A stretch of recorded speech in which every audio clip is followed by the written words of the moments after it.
नमस्कार, मैं आस्था कुकरेजा एक बार फिर आप सभी का आपके अपने मंच पढ़ लो इंडिया में बहुत बहुत स्वागत करती हूँ। बच्चों, हम लोग हमारा अभिव्यक्ति और माध्यम का पहला पाठ कर चुके हैं, दूसरा पाठ कर चुके हैं। पहले पाठ में हम लोगों ने मुद्रण माध्यम पढ़ा था, दूसरे पार्ट में हम लोगों ने रेडियो पढ़ा था, हम लोगों ने टेलीविजन पढ़ा था। बच्चों, आज हम लोग इससे आगे पढ़ेंगे जिसमें हम लोग इंटरनेट पढ़ेंगे और भारत में नेट पत्रकारिता जो है किस प्रकार से जोरों शोरों पर है, हम वो पढ़ेंगे। तो चलिए शुरू करते हैं। सबसे पहले है हमारा आज का टॉपिक इंटरनेट। तो देखिए, इंटरनेट को इंटरनेट पत्रकारिता, ऑनलाइन पत्रकारिता, साइबर पत्रकारिता या वेब पत्रकारिता के नामों से भी जाना जाता है। बच्चों, आपको इनके अलग अलग नामों के बारे में भी पता होना चाहिए। नई पीढ़ी के लिए अब यह एक आदत सी बनती जा रही है। हम अपने छोटे से छोटे काम के लिए इंटरनेट पर होकर डिपेंड रह गए हैं। ठीक है, उसके बाद है जो लोग इंटरनेट के अभ्यस्त है, यानी कि जिनको बहुत अच्छे से प्रैक्टिस है इंटरनेट की, या जिन्हें 24 घंटे इंटरनेट की सुविधा उपलब्ध है, उन्हें अब कागज पर छपे हुए अखबार उतने ताजे और मन भावन नहीं लगते। उन्हें हर घंटे 2 घंटे में खुद को अपडेट करने की जो लत है वो लगी रहती है। मतलब उनको हर 2 घंटे में या 1 घंटे में कुछ नया सीखने की जो चाह है वो लगी रहती है। भारत में कंप्यूटर साक्षरता की दर जो है वो बहुत ही ज्यादा तेजी से बढ़ रही है। इसके लिए अलग अलग कोर्सेज भी जो है आप मार्केट में जाएंगे तो उपलब्ध है। पर्सनल कंप्यूटर इस्तेमाल करने वालों की संख्या में भी लगातार इजाफा हो रहा है। हर साल करीब 50 से 55% की रफ्तार से इंटरनेट कनेक्शनों की संख्या बढ़ रही है। इसकी वजह यह है कि इंटरनेट पर आप एक ही झटके में झुमरती लैया से होकर होनोलुलु तक की खबरें पढ़ सकते हैं। इसका मतलब बच्चों ये है कि आप 1 घंटे के अंदर अंदर आप जहां पर नहीं है, अगर आपको यहाँ पे अमेरिका की पढ़नी है, न्यूजीलैंड की पढ़नी है, कनाडा की पढ़नी है या ऑस्ट्रेलिया की पढ़नी है, कहीं कर की भी अगर आपको खबरें जाननी है इस समय इसी वक्त, तो आप अभी बैठे बैठे हर एक जगह की जो खबर है आप यहाँ पर जान सकते हैं। दुनिया भर की चर्चाओं परिचर्चाओं में शरीक हो सकते हैं और अखबारों की पुरानी फाइलें जो है खंगाल सकते हैं।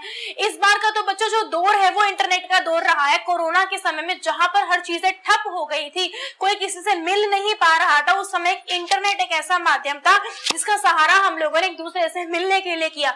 गूगल मीट पर या फिर अगर हम देखें कि ये जो जूम मीटिंग है वहां पर हमने बच्चों की क्लासेस अरेंज कराई, हमने गूगल क्लासरूम्स बनाए जो कि कभी हम लोगों ने सोचा भी नहीं था कि हम इस तरीके से भी पढ़ाने वाले हैं बच्चों को।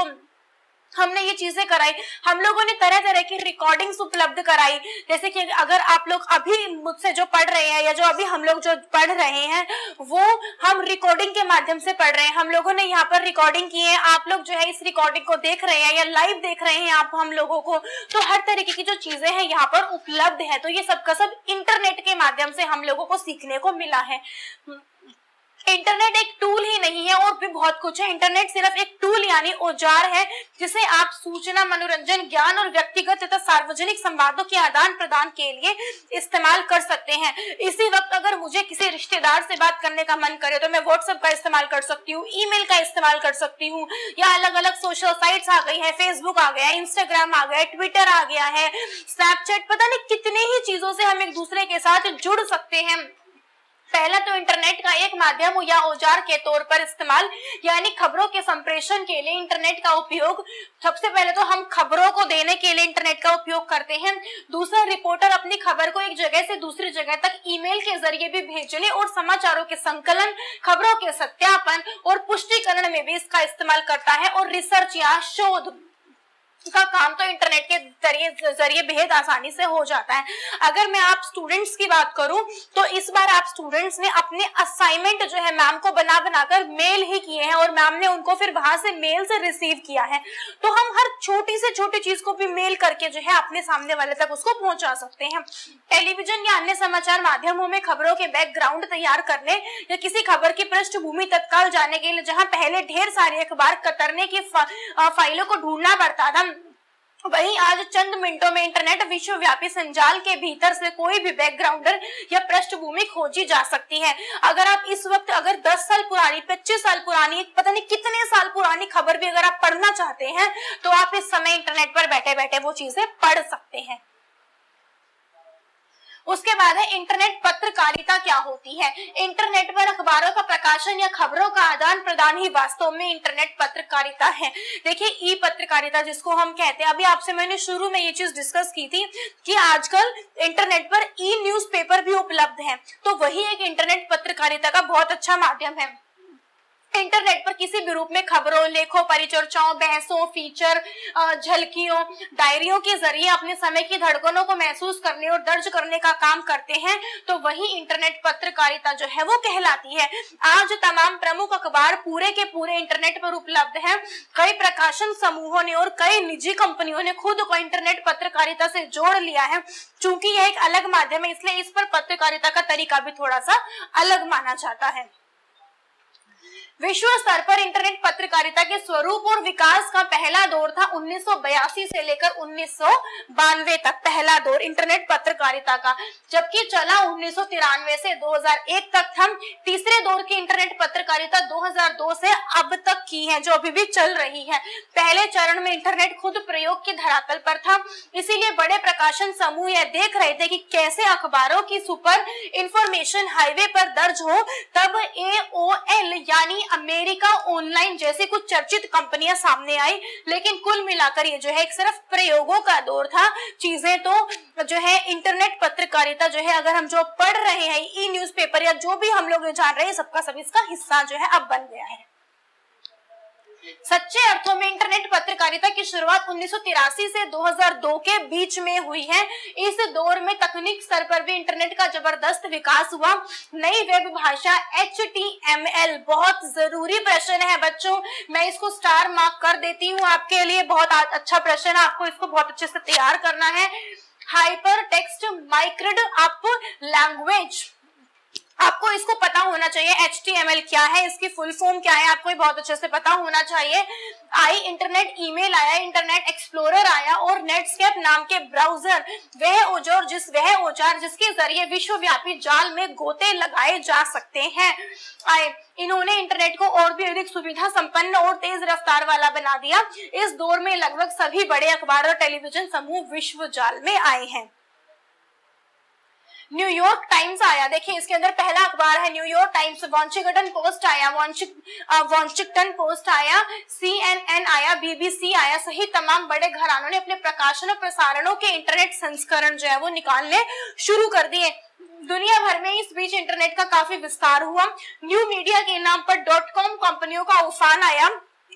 बहुत जरूरी है कि न्यू मीडिया के नाम पर कौन सी कंपनियां आई थी, तो पहली कंपनी थी .com कंपनी। उसके बाद है, आज भी हम ये .com शब्द का हर जगह, बहुत ही हमारी कोई भी वेबसाइट होती है हम उसमें .com शब्द लगाते हैं और उसका इस्तेमाल करते हैं, तो उसका इस्तेमाल इसी बीच में हुआ था, पर उतनी ही तेजी के साथ इसका बुलबुला फूटा भी। सन 1996 से 2000 के बीच अकेले अमेरिका में ही 5 लाख लोगों को .com की नौकरियों से हाथ धोना पड़ा था, कि मतलब कि एक जितनी तरीके से ये ऊपर उठा था उतनी ही तेजी से ये नीचे भी आकर गिरा था। वहां के लोगों को अपनी नौकरियां खोनी पड़ी थी। इसकी वजह से विषय सामग्री और पर्याप्त आर्थिक आधार के अभाव में ज्यादातर .com कंपनियां जो है उस समय बंद हो गई थी। अब उसके बदले लेकिन यह भी सही है कि बड़े प्रकाशन समूहों ने इस दौर में भी खुद को किसी तरह जमाए रखा, और जो बड़ी बड़ी कंपनीज थी ऐसे समय जिसमें सब कुछ डूब रहा था, उन्होंने अपने आप को वहां पर बचा कर रखा। अगर मैं बात करूं आज के समय की, कोरोना के समय में पूरे विश्व में न जाने कितने ही लोग ऐसे हैं जो बेरोजगार हुए हैं, कितनी ही बड़ी से बड़ी कंपनियां जो है वो दिवालिया हो गई हैं, उनके पास कुछ भी नहीं बचा है। स्कूल्स बिकने लगे हैं, कंपनीज बिकने लगी है, एक बिक रहा है दूसरा खरीद रहा है, लोगों ने चीजों के मतलब इतनी बेरोजगारी आई है इस काल में, तो ये वाली थोड़ी सी बेरोजगारी उस समय पर भी आई थी और बहुत सारी जो कंपनीज थी वो डूब गई थी, लेकिन जो बड़ी कंपनीज थी वो फिर भी उन्होंने किसी तरह की अपने आप को संभाल लिया था।